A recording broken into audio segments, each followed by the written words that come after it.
Bonjour, bienvenue dans Fastback numéro 2. Et oui, c'est déjà la deuxième émission. On vous remercie ceci dit pour l'accueil du premier numéro de Fastback. Au menu du jour, eh bien vous connaissez maintenant les rubriques. Il y aura les actualités, il y aura le drive-in, il y aura le photomaton et bien sûr l'essai de la quinzaine. Et là, je vous l'avais dit lors de la première émission, on va totalement changer de registre.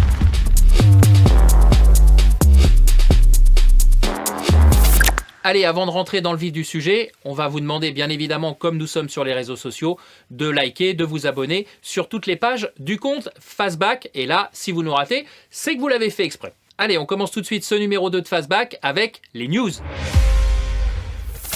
Voici les nouvelles photos de la toute nouvelle Peugeot 408 qui arrivera à la fin du mois. Enfin, vous l'avez vu, ça sera plutôt une berline tricorps, un design plutôt sympa sur la face avant. Le profil, ça commence à se gâter. Et alors l'arrière, ça me paraît surprenant. C'est totalement, on va dire, has-been. Hein, on va prendre le mot comme il est, c'est comme ça, c'est has-been. Allez, je vais être sympa avec vous, je vais vous donner l'info. C'est le modèle qui sera réservé au marché chinois. Et oui, nos amis chinois sont très friands des modèles tricorps. La vraie 408 arrivera un peu plus tard et d'après les informations, elle se situerait un petit peu dans l'esprit SUV crossover. Enfin, ça semble être un petit peu décalé par rapport à ce qu'on connaît aujourd'hui. Mais là, c'est plutôt une bonne nouvelle parce que ce modèle-ci là de nouvelle 408 chinoise, non, moi ça me plaisait pas trop. Attention, si vous êtes parisien, la zone à faible émission, la fameuse ZFE, a encore évolué depuis le 1er juin. Si votre véhicule arbore une vignette critère 4, eh bien désormais vous ne pouvez plus rouler non seulement à l'intérieur de Paris depuis plus d'un an, mais surtout à l'intérieur de la 86 qui représente la grande couronne parisienne. Ça concerne également les voitures à essence produites avant 1997 et enfin les poids lourds diesel d'avant 2009. Malheureusement, encore une nouvelle qui fait mal au portefeuille et qui pénalise évidemment les petits budgets. Allez, on l'a retrouvée dans le premier numéro de Trashback, Elisabeth Borne aux côtés d'Anne Hidalgo, les deux font la paire. Eh bien, Elisabeth Borne se retrouve dans notre info de Fastback numéro 2 parce qu'elle aurait déclaré lors d'une sortie un petit peu provinciale que l'État ne gagnait absolument aucun argent sur l'essence. Mais bien sûr, cocorico pour la nouvelle DS4 qui a remporté l'élection de la plus belle voiture de l'année face à la BMW i4, la Peugeot 308 et la nouvelle Citroën C5X. Vous le savez certainement, vous êtes peut-être déjà au courant, vous l'avez entendu, le Parlement européen a décidé de couper la tête aux véhicules thermiques à l'horizon 2035. Voilà, ça a été clair, net et précis. Enfin, pas tout à fait parce qu'on parle déjà d'exception, on parlerait d'un amendement Ferrari. Alors, ce qui circule actuellement, c'est que cet amendement Ferrari cacherait un petit peu des arrangements entre amis. Les marques qui vendraient moins de 1000 véhicules par an, eh bien, seraient exemptées de cette mesure. Ensuite, on aurait les constructeurs qui arrivent entre 2000 et 10 000 véhicules vendus par an qui pourraient continuer d'exercer leur activité pendant un an supplémentaire. Donc évidemment, Ferrari, Lamborghini, Aston Martin, bref, que des marques de luxe. Mais à mon avis, si ça crée un précédent, il y en a beaucoup qui vont s'engouffrer dans la brèche. Donc attention, en principe, 2035, plus de voitures thermiques, plus de rejet de CO2. Et on termine par cette information qui est une campagne de rappel de la part de Mercedes. Si vous avez un véhicule ML, Classe R ou GL datant de 2004 à 2015, eh bien vous êtes peut-être concerné. Vous faites partie quasiment du million de propriétaires qui va être contacté par la marque à l'étoile. En effet, la marque a décidé de rappeler tous ces véhicules en concession à travers le monde, bien évidemment, pour vérifier un problème de système de freinage au vieillissement prématuré. Donc vous voyez, soyez sérieux, si jamais vous recevez ce courrier, précipitez-vous chez votre concessionnaire. Normalement, l'opération est prise en charge.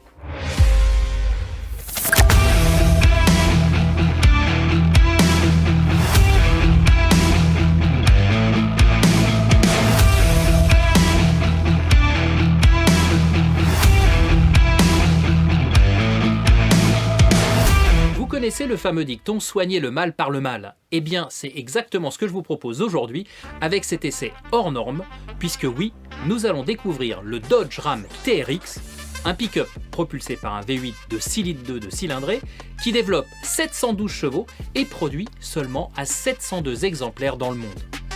Oui, je sais, ce n'est pas politiquement correct. Oui, je sais, il faut penser à ce que nous allons laisser aux générations futures. Et oui, je sais, quel intérêt de rouler dans un pick-up XXL sur nos routes européennes. Mais vous voulez que je vous dise? Franchement? Eh bien non, justement, je ne vous le dirai pas, mais vous avez compris, les grincheux de tous bords. Oui, ce Dodge Ram ne passe pas inaperçu. Remarquez, ce orange flashy colle parfaitement à l'engin, surtout, il se marie parfaitement aux jantes et aux éléments de carrosserie noire.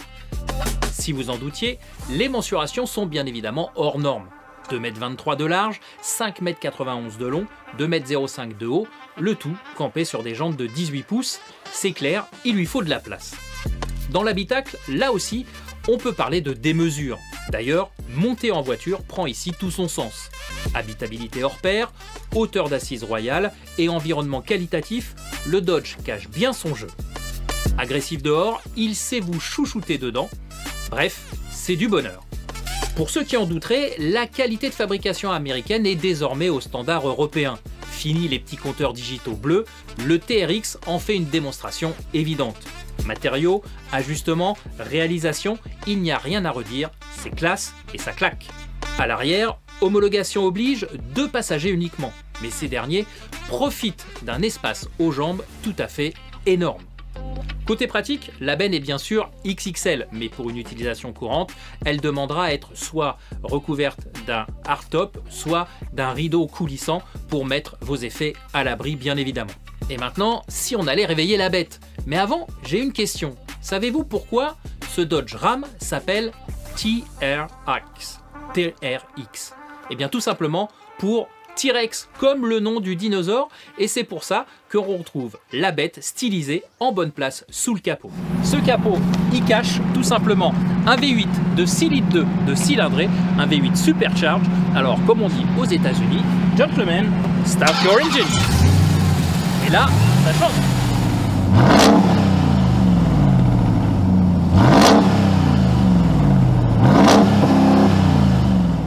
Quelle mélodie! Et cette mélodie, elle vous accompagne au volant et on ne s'en lasse pas, croyez-moi.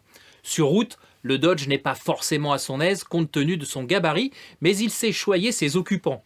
Confort des sièges, sono de qualité, tout concourt à se laisser porter. D'ailleurs, dans toutes les situations, je me suis surpris à rouler cool, même sur autoroute, on appelle ça cruiser aux États-Unis. Eh bien, c'est vrai que l'on se laisse porter par la force de ce TRX. Et de l'autre côté de l'Atlantique, on comprend mieux pourquoi le pick-up est le véhicule le plus vendu. Il faut dire aussi que la réserve de canasson sous le capot vous donne une certaine tranquillité d'esprit. Si vous ne souhaitez pas appuyer sur la pédale de droite, eh bien il vous reste tout simplement la taille de la calandre. Car lorsque le Dodge arrive dans les rétroviseurs des voitures qui sont devant vous, je peux vous dire que la plupart du temps, elles ont tendance à s'écarter. Je vois pas pourquoi.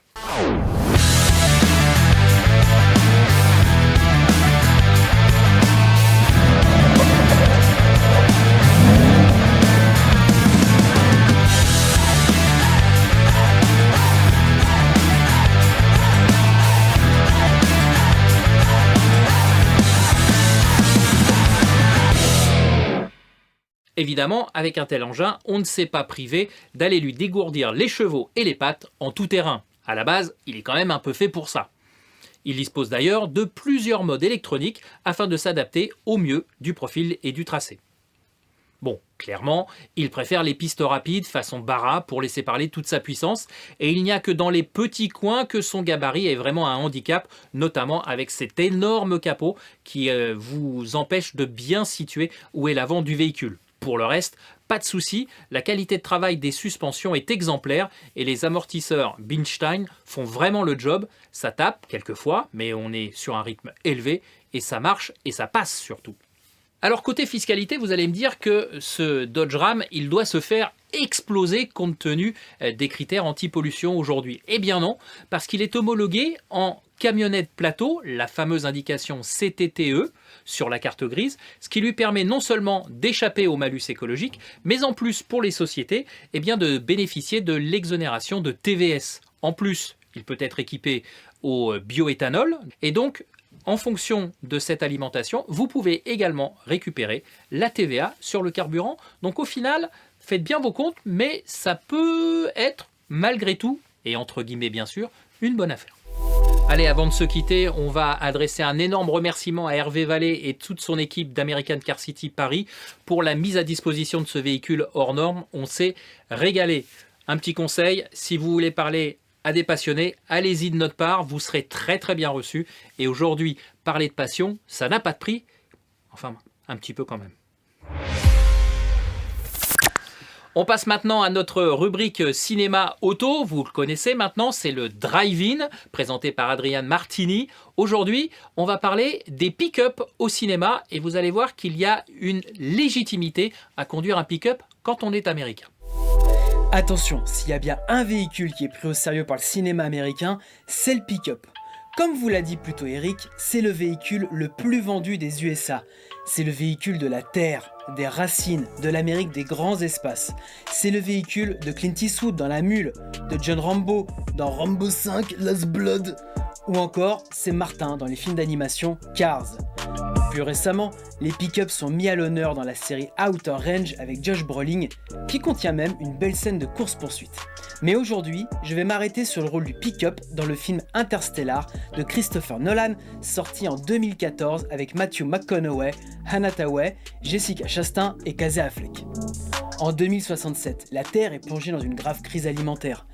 Alors que la Terre se meurt, une équipe d'astronautes doit voyager à travers la galaxie dans l'espoir de nous trouver un nouvel habitacle pour sauver l'humanité. Par un concours de circonstances, Cooper, ancien pilote de la NASA devenu agriculteur qui vit dans une ferme avec sa famille, est recruté pour mener à bien cette mission. Dans ce film, il est question de sens du devoir envers la nation, de sacrifice familial et de transmission intergénérationnelle. Ce film est un bel hommage au symbole de cette voiture puisque le pick-up de Cooper est aussi important que les vaisseaux spatiaux. D'ailleurs, l'histoire commence par une superbe scène où Cooper et ses enfants sont à bord du pick-up, un Dodge Ram, comme par hasard, et qu'il apprend à passer les vitesses à sa fille, puis à changer une roue à son fils, avant de partir chasser tous les trois un drone de la NASA à travers un champ, accompagné par une des plus belles musiques d'Alzheimer. Cette scène est symboliquement très intéressante puisqu'il n'y a que dans ce pick-up que le cocon familial existe entre les trois personnages et c'est même une des rares scènes où ils sont réunis tous les trois. Et pour montrer qu'une catastrophe naturelle paralyse les récoltes et le pays, devinez ce qu'on trouve au premier plan ? Le pick-up. Et quand le père s'en va dans l'espace, que lègue-t-il à son fils ? Le pick-up. Le symbole du travail, de la terre et des valeurs familiales par ce véhicule. Alors, j'ai cherché un véhicule équivalent dans le cinéma français. J'ai bien quelques pistes, mais je vous propose qu'on en parle tous ensemble dans les commentaires de l'émission. Allez, on passe maintenant à la rubrique suivante et on va retrouver notre ami Dingo. Vous avez été d'ailleurs nombreux à nous remercier d'avoir plébiscité Dingo dans notre première émission Fastback. Eh bien aujourd'hui, on le retrouve et il va nous parler de la réalisation d'une photo autour d'un pick-up. Bonjour Dingo, on se retrouve pour notre chronique Photomaton. Aujourd'hui, on va parler de cette photo, donc ce Ford Ranger transformé en catamaran. La genèse derrière cette photo, c'est quoi ? Alors, c'est Ford France qui est partenaire de l'équipe de France de voile à l'époque. Et donc, il me demande de faire une photo avec l'équipe de France qui est plantée comme des champignons autour de l'auto. Et moi, je dis, écoutez, c'est simple, soit vous le faites faire par quelqu'un d'autre, mais si vous me demandez à moi, il faut que je vous amène quelque chose d'autre.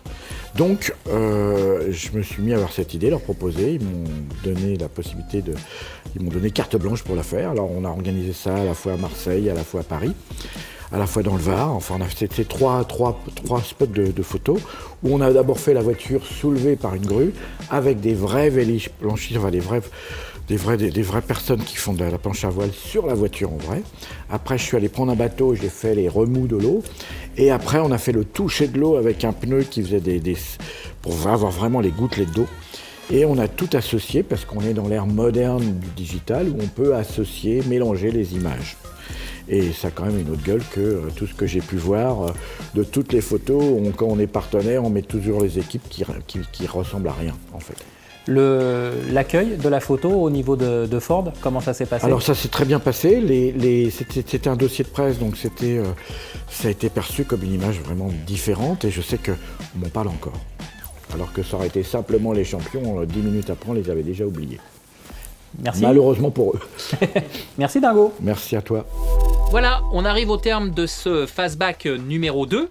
On espère que vous avez pris autant de plaisir à le regarder que nous à le réaliser. On se retrouve très rapidement, d'ici une quinzaine de jours, pour le numéro 3. D'ici là, vous likez, vous vous abonnez, et on se retrouve très vite pour une nouvelle émission.